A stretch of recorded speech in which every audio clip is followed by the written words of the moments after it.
Most things have their origin in molten metal. From such beginnings come even the great 16-wheeled K-class locomotives which the New Zealand Railways Department builds. Almost the whole of the manufactured in the department's own workshops, where efficiency in management is added to excellent working conditions, bright modern layout, and the latest in machinery.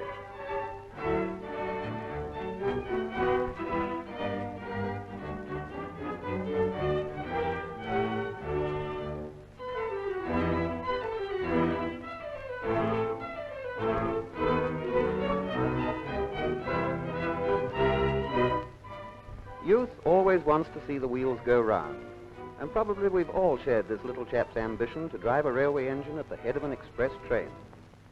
The express appeals to the imagination, but it is the plodding goods train that produces most of the railway's revenue. A vast amount of varied merchandise travels by rail, and these extensive goods sheds at Wellington cover many acres.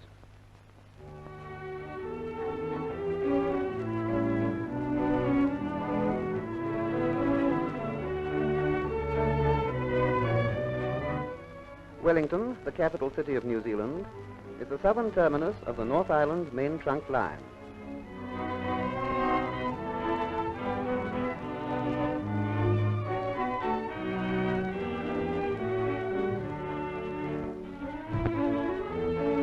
Picturesquely situated among hills surrounding one of the finest harbors in the world, this port is naturally a very busy place.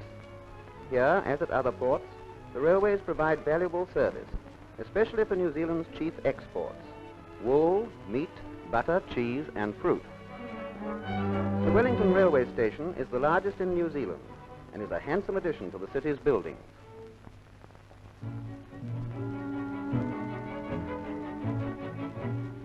Express trains hauled by big locomotives of new design and greater power, and the numerous suburban and local trains pant along the long platforms.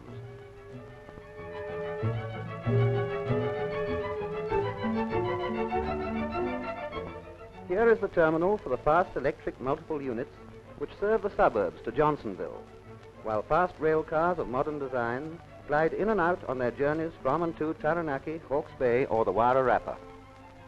Truly, modern railway transport is as fascinating as it is useful. At Wellington's passenger station, the Daylight Limited will be preparing for its 400-mile run to Auckland, the northern terminal of the main trunk.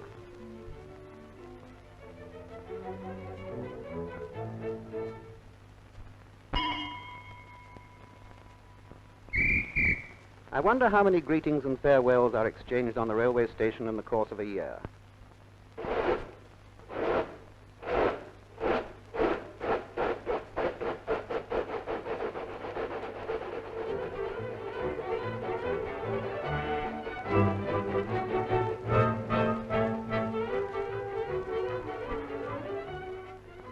New Zealand abounds in rivers, lakes, and mountains, with consequent difficulties for the railway engineer.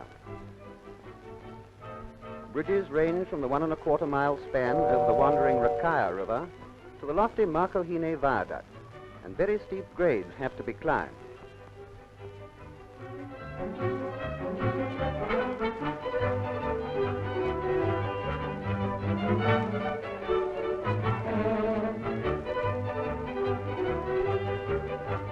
In its journey through the North Island, the train serves many important scenic resorts, including the Tongariro National Park. The Mountain Chateau in the central heights of the island is a popular resort where golf, tennis, tramping and skiing may be enjoyed according to season.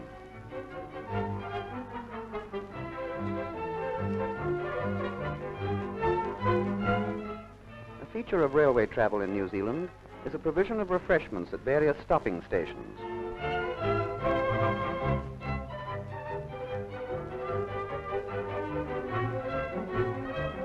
Nearing the end of the journey, the Limited slows down at the approach to the city of Auckland. The splendidly equipped modern station of Auckland is the northern terminus of the main trunk service. From here run the trains that serve the subtropic North Auckland district. The city, with its population of 218,000, is noted for its many beautiful parks and also for its 2 harbors.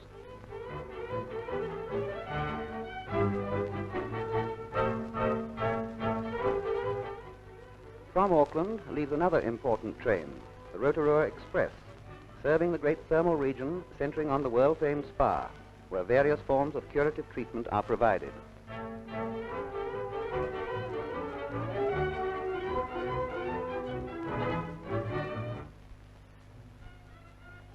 Valuable as are the hot and cold waters of Rotorua, they are not the only attractions in this region. There are excellent sports grounds and angling facilities, beautiful scenery, and delightful open-air swimming pools.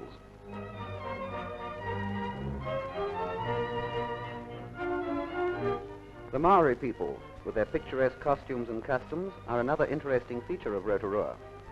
Pleasant-voiced Maori guides conduct visitors safely around the spouting geysers, the pools of boiling water, and the churning cauldrons of mud.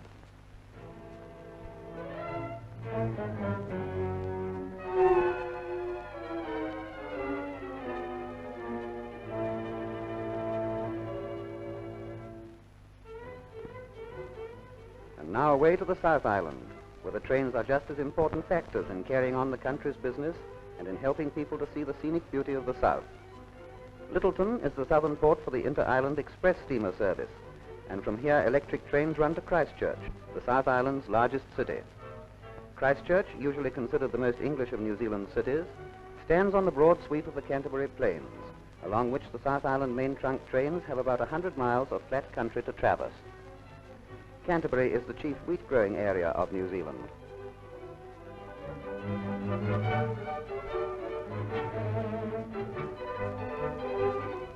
Pleasant Timaru is the chief town of South Canterbury.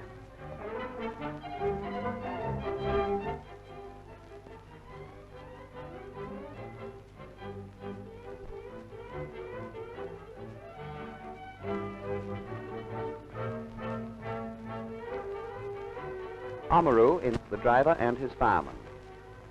Another responsible position is that of signalman, whose manual work, however, is simplified by the modern electrically operated signals.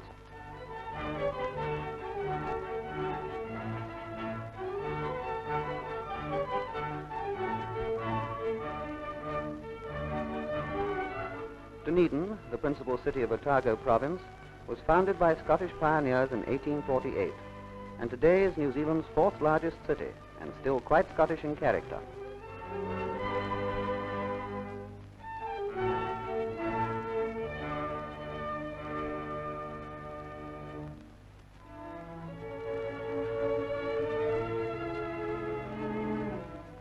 The great ranges of the Southern Alps, lying almost the whole length of the South Island, include countless beautiful peaks, glaciers, and snowfields.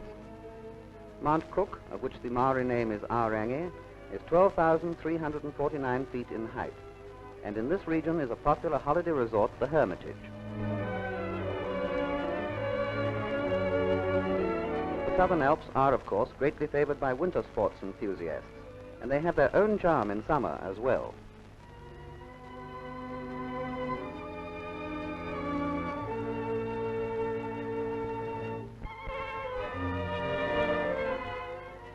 The Otira Tunnel through the mighty Southern Alps is the longest in the British Empire. In its 5¼ miles, it drops 1,200 feet, and it is approached by the extraordinary staircase, which has 2 tunnels to the mile in its 7 miles length. Westland, and indeed the whole west coast of the South Island, is famed for its beauty of virgin forest and placid lake, famed also for the beautiful Franz Josef and Fox glaciers, which descend into evergreen forest only a few hundred feet above sea level.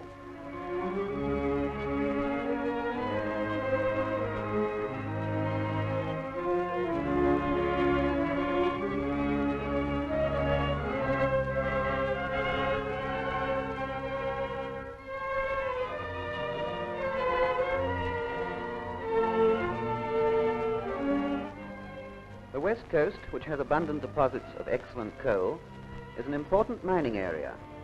Indeed, New Zealand is fortunate in having a plentiful supply of coal in various districts, an asset of great value to the railways.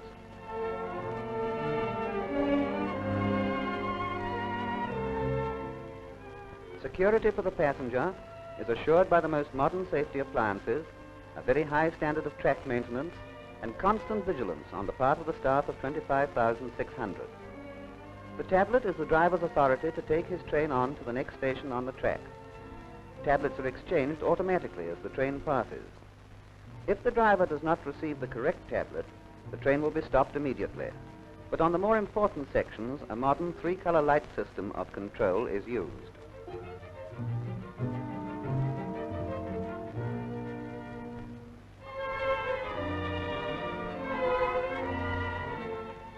The railway department has a passenger steamer on Lake Wakatipu.